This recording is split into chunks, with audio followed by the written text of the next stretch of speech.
The ASTDA Distinguished Career Award is presented to a person with a long and extraordinary career in the field of sexually transmitted infections. We are delighted to announce that this year's recipient is Dr. Kees Rietmeijer. Dr. Rietmeijer received his MD and PhD degrees from the University of Amsterdam and completed additional training in family practice, preventive medicine, and dermatovenereology. He served as the medical director of the Denver AIDS Prevention Program from 1991 to 2003. And as the director of the Department of Sexually Transmitted Diseases Control Program from 2003 until 2009. Dr. Rietmeijer became a professor in the Department of Community and Behavioral Health at the Colorado School of Public Health and the medical director of the clinical branch of the Denver STD Prevention Training Center. His major research interests were in STI behavioral and operational research and the role of the internet and other new media as tools for STI and HIV prevention. As a leader in the PTCs, Dr. Rietmeijer influenced the training and professional education of hundreds of STI clinicians nationally. Dr. Rietmeijer has been an important innovator in scientific communication around STI. He founded and produced STD Prevention Online, a networking site for HIV and STI prevention professionals. He also served as an associate editor for our journal, Sexually Transmitted Diseases, where he developed the Real World of STD Prevention section. Internationally, Dr. Rietmeijer worked and traveled extensively in Southern Africa, where he was involved in the development and rollout of a comprehensive behavioral intervention training program for HIV prevention officials. Dr. Rietmeijer was the 2012 recipient of the Jack Spencer Award, which is presented every 2 years by the CDC for a career of exceptional contributions to excellence in sexually transmitted diseases prevention, characterized by outstanding commitment to science-based programs, continuous innovation, and profound commitment to helping people. Dr. Rietmeijer was also president of ASTDA from 2014 to 2016, and he served as the director of the North American region of the International Union Against Sexually Transmitted Infections until 2020. He was also a member of the Committee on Prevention and Control of Sexually Transmitted Infections in the United States for the National Academy of Sciences, Medicine, and Engineering, and was a co-author of the recent report released by that organization. Finally, Dr. Rietmeijer serves as a consultant to the World Health Organization on guidelines for STI syndromic management. As his nomination letter stated, and I quote, "Taken together, Dr. Rietmeijer has been a tireless leader in the field of STI and HIV research and program science. He clearly exemplifies the spirit of the ASTDA Distinguished Career Award." I'd like to add that he's a wonderful colleague and collaborator and an all-around fantastic human being. So on behalf of the ASTDA, Dr. Rietmeijer, we celebrate your accomplishments and congratulate you on this award.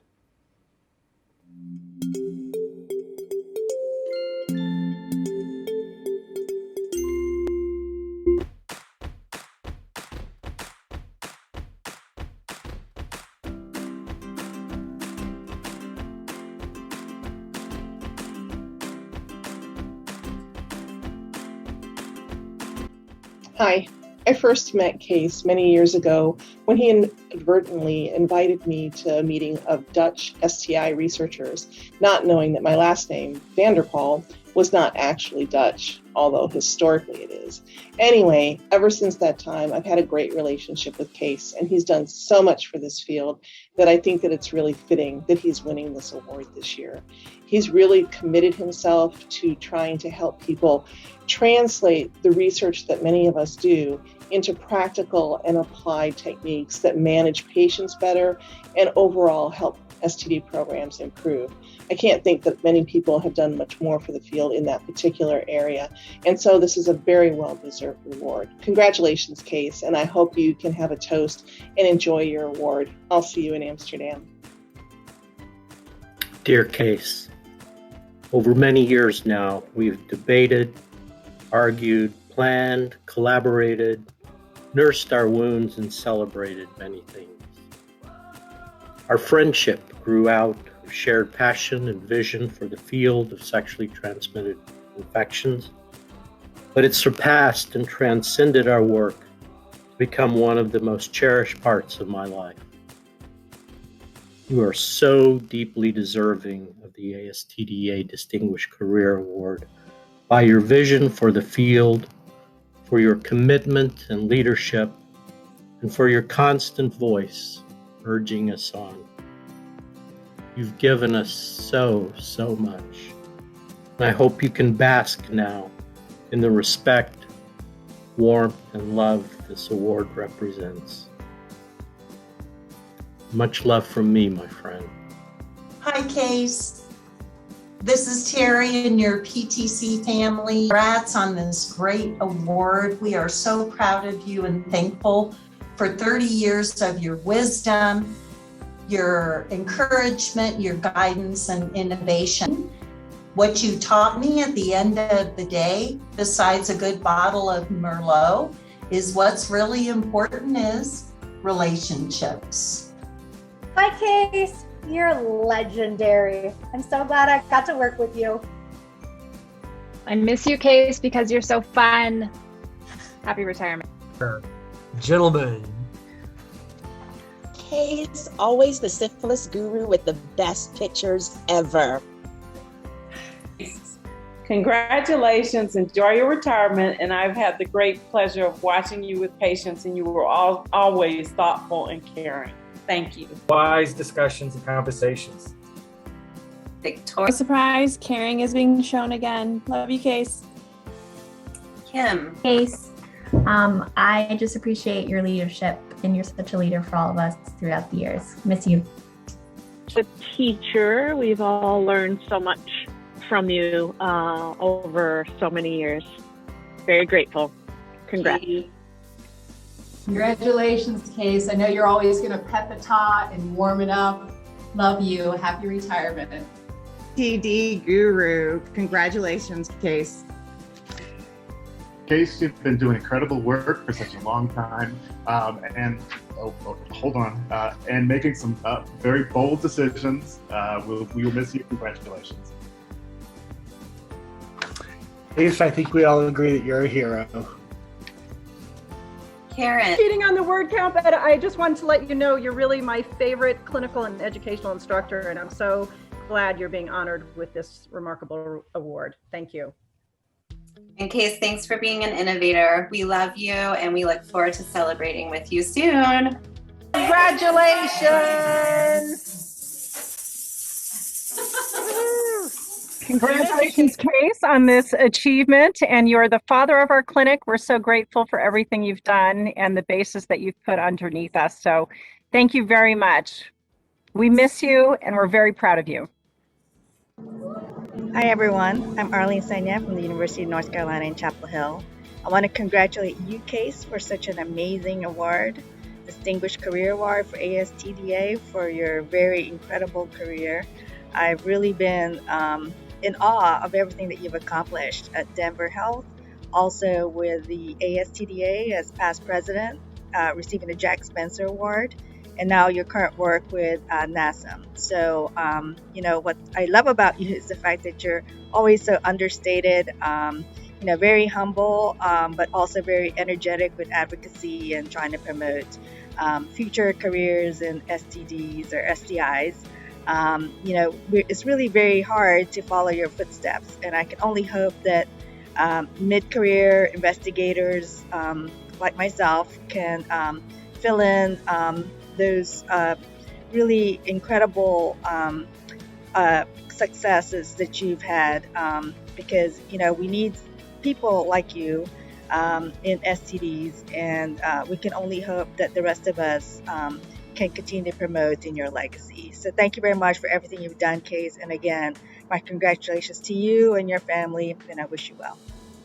Hey! There we are. Hey, Kees, congratulations. Heartfelt, good feelings, and pride in your professional accomplishments, and that you are our colleague and friend. Congratulations. Congratulations.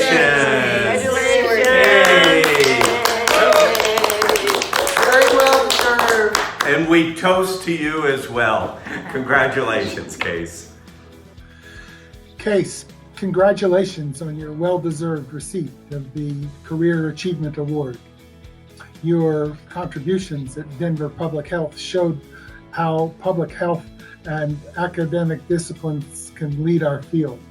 Further, your leadership at the Denver PTC and within our community really has made a real difference.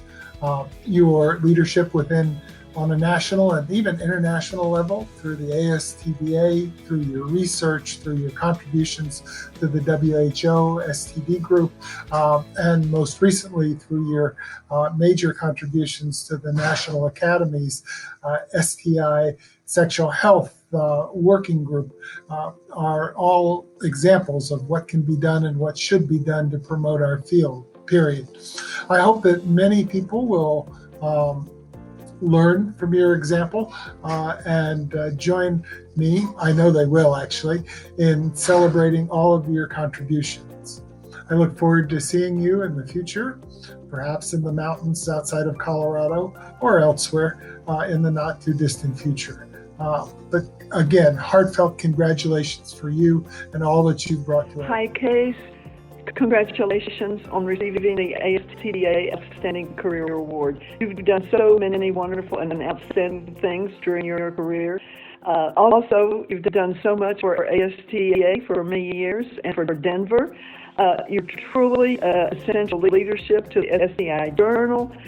I can't imagine any better friend and collaborator than you are. So best to you. We are so proud of you. Thank you and congratulations.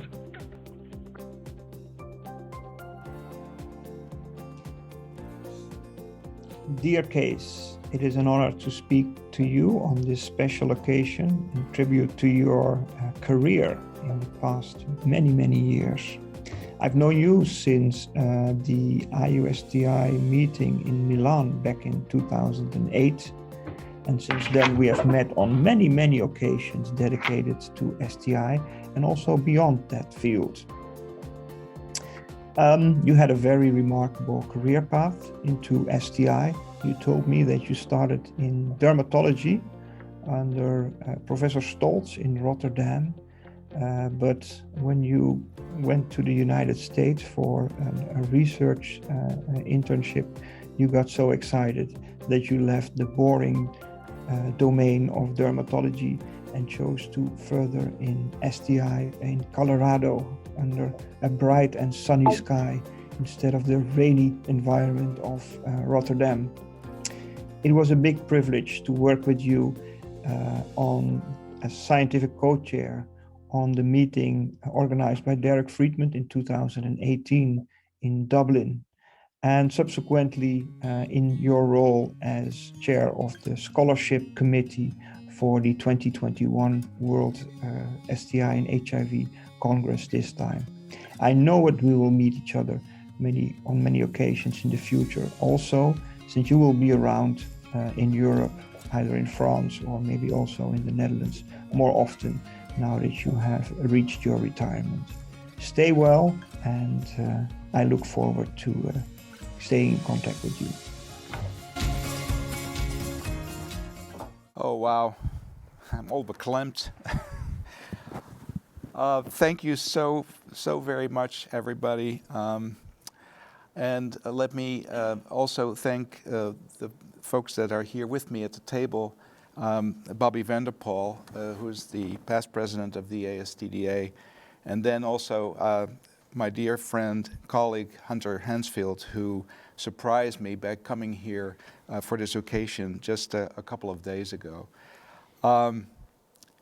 So thank you from the depth of my heart. But first, let me begin by congratulating my fellow awardees, Dr. Bill Miller, whom I've worked with very closely since he took over from Julie Schachter as the editor-in-chief of Sexually Transmitted Diseases in 2015, and also Dr. Anna Cope, a rising star at the Centers for Disease Control and Prevention. It is wonderful to be in your company.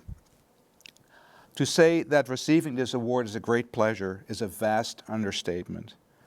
For one who's spent his entire career in the care and prevention of sexually transmitted infections, the Distinguished Career Award given by the American Sexually Transmitted Diseases Association is the greatest honor I could have ever hoped to receive. So my profound thanks to the association and to those who have nominated me for this award. One of the main reasons I decided to pursue my career in STIs was because of the incredible friendship and professional support of my colleagues that I encountered initially and throughout my professional life. Our professional world is not very large, but but it's characterized by a profound passion for sexually transmitted infection and compassion for those that are disproportionately affected by them. So I'd like to start my slides. There we go. When I was contemplating this talk the past few weeks, the Tour de France was winding through the region where we live parts of the year. This picture was taken when the tour actually came through our village last year. At first, I thought there might be a nice metaphor here to start my talk, but there didn't appear to me much there. Just a bunch of skinny white men chasing a piece of yellow textile didn't seem to offer much in terms of analogies for my career path. However, the picture stayed with me as there's a certain coherence in this group. And also when I realized that you can be the best cyclist in the world, but without your team, you are nowhere. So I'd like to accept this award as one for the team. Not only my Denver team that you just saw on the video, but also the many colleagues and professional friends that have sustained me professionally over the past 40 years. I would like to name all of you individually, but I have limited time, and one is always liable to inadvertently omit someone, and of course, that someone might be you. Instead, I hope to express my thanks to you individually when we meet in person again. Of course, there are some exceptions. So, first there is Rietmeijer. Many of you know her as Rennie, who has been the love of my life and my incessant source of inspiration. Here she is in 1978, when we first started dating, and you can see a certain irony in her expression. Is this really going to work, she might wonder? Well, here she is again a few weeks ago, so 43 years later, and I hope she wonders no longer. Another exception I will make for a number of colleagues and mentors that have been important to me over the past decades, who I will not be able to thank personally simply because they are no longer amongst us. I just wanted to take a minute to recognize them here. So, first is Ernst Staltz. He was already mentioned in the video, the person who supported my early career move to the United States.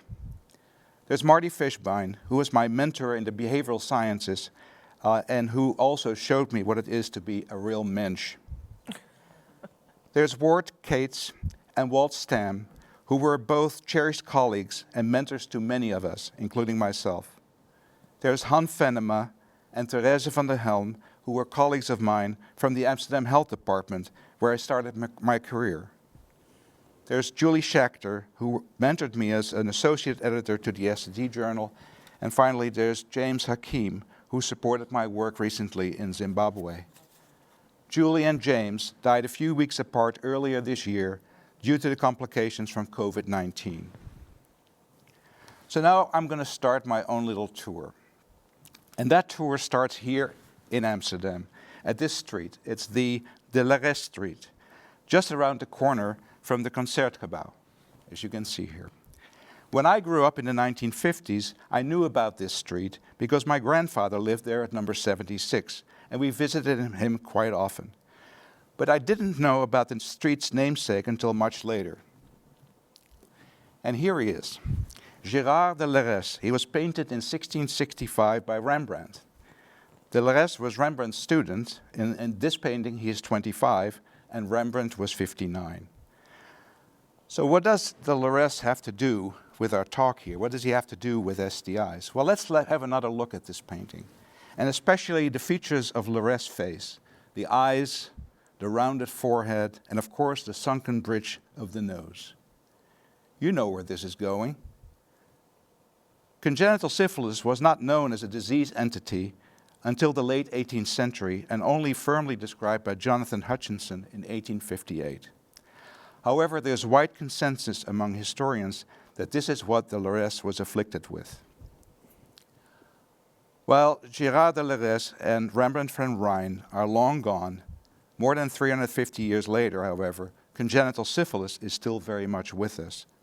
Outside of HIV/AIDS, syphilis, and particularly congenital syphilis, is one of the most important causes of morbidity and mortality associated with any STI. I won't bore you too much with statistics in this talk, but this figure of reported cases of congenital syphilis in the USA shows that the number of cases has started to increase in 2013 and has nearly doubled every 2 years since. Of course, the rise of congenital syphilis parallels increases of infectious syphilis in the adult population over the past 2 decades. However, such increases in the adult population have taken place in other Western countries also, but without a similar increase in congenital syphilis. Some would argue that we are battling a modern syphilis epidemic with weapons that are over 100 years old, such as dark field microscopy and variations of the Wassermann test. Treatment hasn't really changed either since penicillin was first used for this purpose many years ago. Clearly, the development of new diagnostics, including nucleic acid amplification tests for genital lesions and new serologic tests that distinguish between active and latent infections, as well as new treatment modalities, are critical and long overdue. However, I would submit it's doubtful if these new technologies would make a big difference in confronting the current epidemic of congenital syphilis in the United States. The difference in congenital syphilis rates between the US and other Western countries points to structural problems that underlie health disparities in general, that is, access to health care, especially antenatal care, and stigma surrounding syphilis and other sexually transmitted infections that, together with access issues, compound to barriers to the provision and utilization of health care to those that are disproportionately affected by STI. It is insights like these that have profoundly changed the way that we think about the control and prevention of STIs. This discourse was largely driven by the discontent with the status quo of STIs and the inefficacy of our actions on the enduring STI epidemics. The discourse was driven by the idea that prevention is better than treatment. It was driven by the quest for interventions that address upstream factors to prevent downstream consequences. This discourse led us to move from the medical and the clinical interventions focused on diagnosis and treatments of symptomatic STIs to screening of asymptomatic persons. It led to move to behavioral interventions to accomplish behavior change at the individual and social level. And it led us to consider factors beyond individual behavior that affect health disparities at the community and societal levels. And it led us ultimately to move from a disease paradigm to a sexual health paradigm. To be sure, I like to think that I have contributed to this discourse, but perhaps it's more accurate and a bit more modest to say that this discourse has shaped me both personally and professionally. Importantly, the timing of this discourse coincided and was perhaps in large part driven by the emerging HIV/AIDS epidemic in the 1980s, when in the absence of treatment and biomedical prevention for HIV, behavioral interventions were the only game in town. This was a time of synergy between STI and HIV prevention and an era of intense behavioral research that led to the development of multiple behavioral interventions that were subjected to randomized controlled trials where incident or recurrent sexually transmitted infections other than HIV were often used as markers of efficacy. When shown effective in these research trials, many of these interventions were implemented through the famous, or to some perhaps the infamous, Debbie projects in the USA, the diffusion of effective behavioral interventions of the 1990s. Since I was actively involved with some of these behavioral interventions for close to 10 years of my career, there are a couple of things I've come to believe in retrospect. So let me take a little detour here from our tour. First, the sanctity of the randomized controlled trial led to a certain dogma that the only way to preserve the efficacy of the intervention was to strictly adhere to the intervention that had been subjected to the research. Fidelity is not a word that we use very much these days, but for Debbie, fidelity was big. However, this led to the side-by-side implementation of multiple interventions that from a practical standpoint appear to be very similar. In my view, a further step to find what elements in these interventions were most critical could have helped in the development and deployment of pragmatic interventions that were more tailored to local circumstances.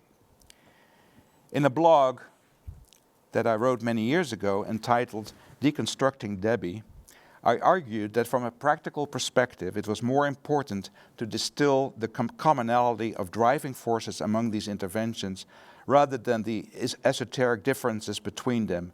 And I have often made the analogy that it was more important to teach people how to brush their teeth than promote a certain brand of toothpaste. Not everybody liked that. Second, many in our field were and have always been skeptical about the efficacy and effectiveness of behavioral interventions, especially after subsequent randomized controlled trials failed to confirm the efficacy of the original interventions. See, folks would say, behavioral interventions don't work. But I think that criticism was too simplistic. One could also say that penicillin doesn't work for gonorrhea, but a more precise statement would be that penicillin used to work very well, and it doesn't work so well today because of antimicrobial resistance. Likewise, we need to consider the possibility that behavioral interventions used to work, but don't do as much anymore, maybe because we've gone resistant to them. The health belief model, as pictured here, posits that one is more likely to change behavior to the extent that one perceives oneself at risk for negative outcomes of the behavior, the perceived severity of this outcome, and the belief that the positive effects of changing the behavior outweigh the negative ones. Clearly, in the early days of the epidemic, of the HIV epidemic, the risk of getting HIV and dying of AIDS pushed all these buttons. However, the health belief model and its focus on risk did not get much respect in the development of behavioral interventions for HIV prevention, probably because by the time that these interventions came into existence, most anyone in affected communities was very much aware of the risk, such that hammering on risk was not going to be helpful.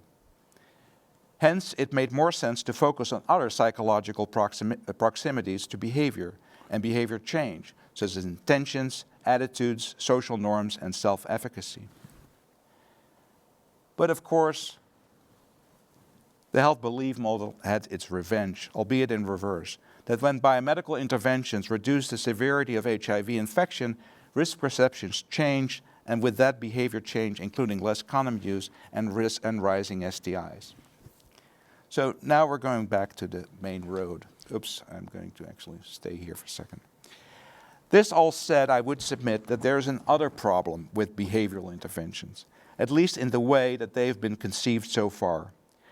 This goes well beyond efficacy in randomized trials and even effectiveness in the real world.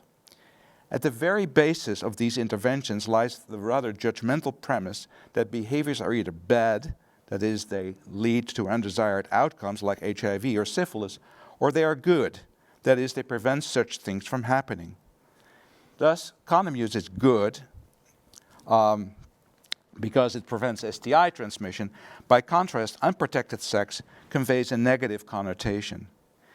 We now say condomless sex in an attempt to undo the negative flavor, but I wonder how many of us think that not using condoms is necessarily a good thing. And similar connotations surround words like adherence in the context of HIV treatment and PrEP.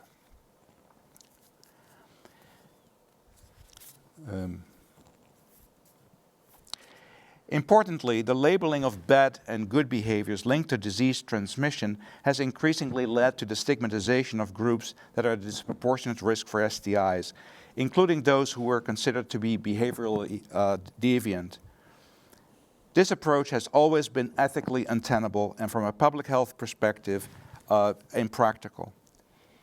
So over time, these insights, coupled with the biomedical progress in HIV prevention, has profoundly changed the prevention discourse. The epitome of this trajectory has now brought us to the new report from the National Academy of Sciences, Engineering and Medicine, NASEM, Preventing Sexually Transmitted Infections, Adopting a Sexual Health Paradigm. I believe that the shift from disease prevention to sexual health promotion is a critical change. Just paying lip service to a wording change or even dismissing it as another euphemistic exercise misses the point entirely, and not just because the old approaches have failed and it's time for new ones. Unlike STI outcomes, sexual health is not determined by sexual behaviors, but rather leads to their expression. Sexual health is an aspirational state that is grounded in ethical beliefs about social and sexual justice and the autonomy of sexual decision-making that is free from the influences of stigma, condemnation, and ostracization. Let me say a few things about the report here, because I was a member of the committee that prepared the report, which has been part of my life in the last 2 years. Obviously, it's the hope of the committee members, including me, that the report will set the stage for how we think about STI prevention in the context of a sexual health paradigm in the next few years. While the report was commissioned by CDC in response to and probably out of desperation with increasing STI rates in the USA, and while the report does contain numerous specific and practical recommendations in the biomedical domain, it goes much further in creating the foundation for the sexual health paradigm to drive a profound change in how to respond to the ongoing STI epidemics. And this slide summarizes the report's recommendation into 4 action areas. First, to adopt a sexual health paradigm. Secondly, to broaden the ownership and accountability for STI prevention. To bolster existing systems and programs, and to embrace innovations and policy changes. Coming from STI public health practice and providing that perspective to the committee, I come now back to consider the question on how we should put these recommendations to action. In other words, how do we operationalize sexual health in the real practice, in the real world practice? So, for the public health settings, I've come up with a number of considerations that I will summarize in these next few slides. So the first thing is that in terms of our services that we provide, we need to review them through a sexual health lens. And not only in our STI and sexual health clinics and family planning clinics, but also to look for opportunities in other clinical settings, general health, immunization clinics, to name a few.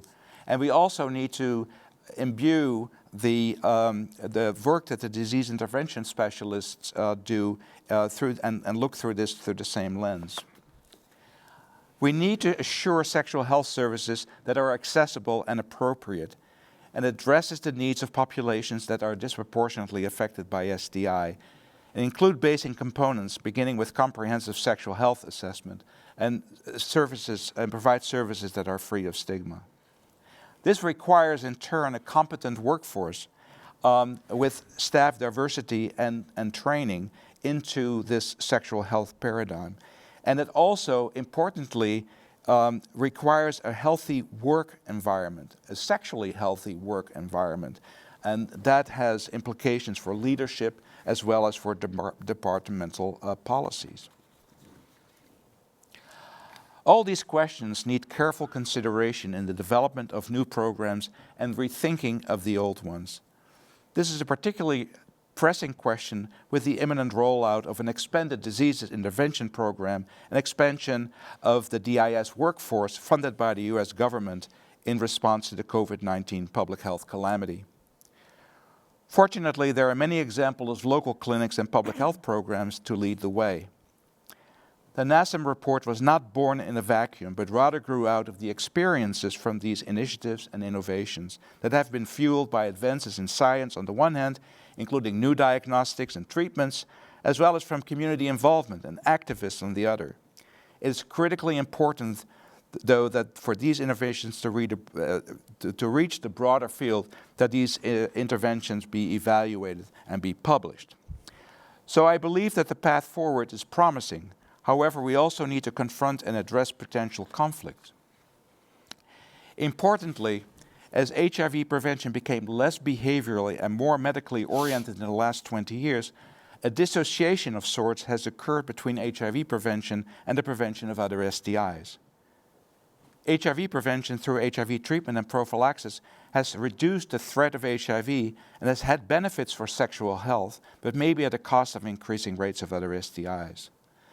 Now, this is a tender point because a sexual health perspective could arguably imply that a person can make an informed, sexually healthy decision that allows for condomless sex when HIV is prevented, while the potential acquisition of other STIs is secondarily prevented through frequent testing and treatment if necessary.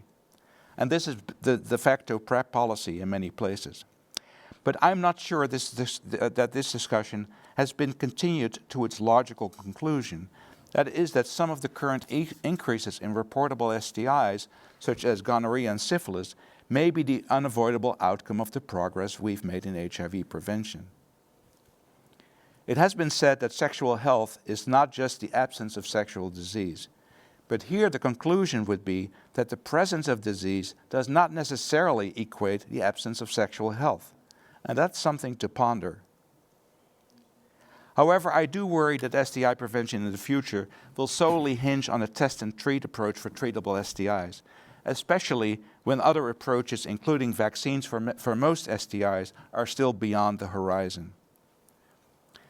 There are no easy answers to these questions, but I'm hopeful that our sexual health and STI prevention discourse will address them, and in the process will find a way forward in realigning HIV and STI prevention.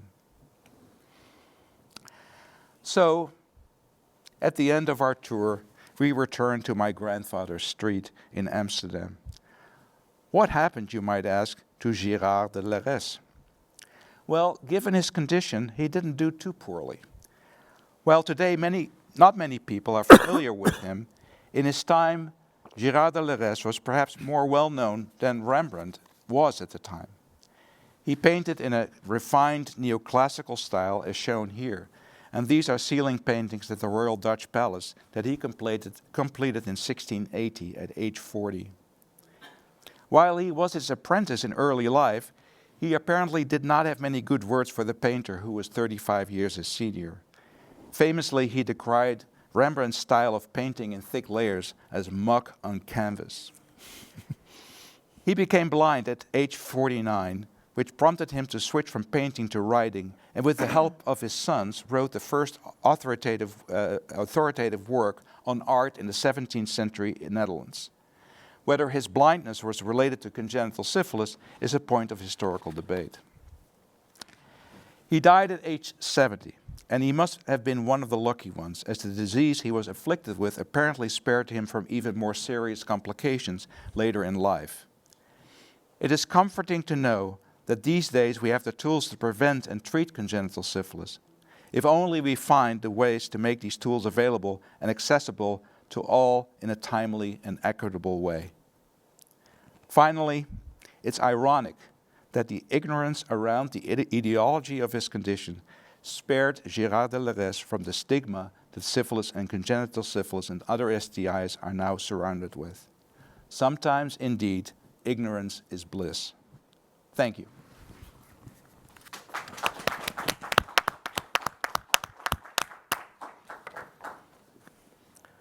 And with that, I'm here since Khalil Ghanem, the president of ASTDA, could not be with us in Amsterdam, and I was lucky enough to be here. So I am going to present you with your Distinguished Career Award. Congratulations, Kees. Thank you so much. You have to. We are socially responsible here in all ways. Show it to the camera, perhaps. Oh, wow. Look at that.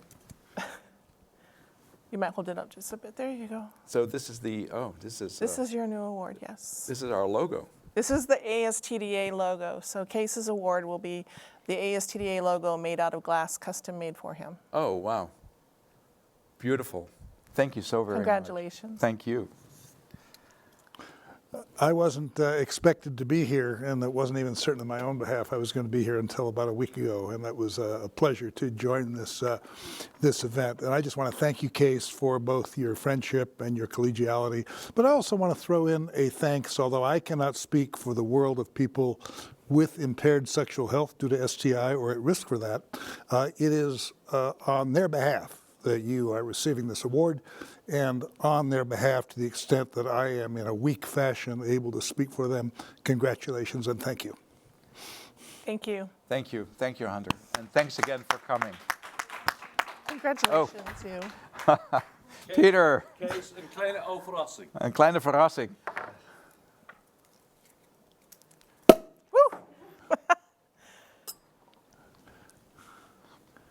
Uh-oh. Are we all standing up now? We are. Whenever you want. It's an award. You need some applause. Good job, Peter. Oh, and